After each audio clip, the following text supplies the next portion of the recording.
13મી જૂને નવા શૈક્ષણિક સત્રનો પ્રારંભ થઈ રહ્યો છે, ત્યારે નવા સત્રની શરૂઆતથી તમામ શાળાઓમાં ફાયર સેફ્ટીના તમામ સાધનો વ્યવસ્થિત રીતે ચાલુ અવસ્થામાં હોય તે અંગે તમામ શાળાઓની તકેદારીના ભાગરૂપે ચકાસણી થઈ ગયેલ છે, તેમજ નવા સત્રથી જ તમામ સાધનો સુચારુ રીતે ચાલે તે માટેની સૂચનાઓ અપાઈ ગયેલ છે.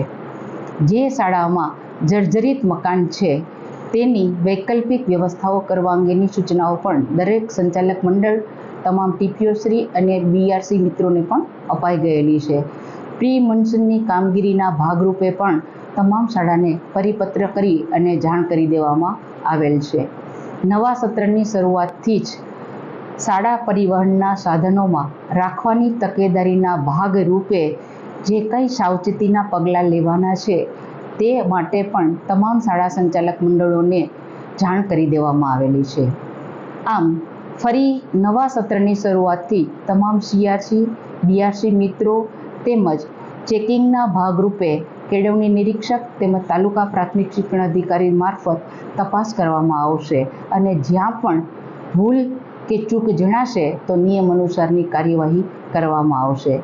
નવા શૈક્ષણિક સત્રની શરૂઆત માટે તમામ શિક્ષક મિત્રોને ખૂબ ખૂબ શુભેચ્છા. અસ્તુ.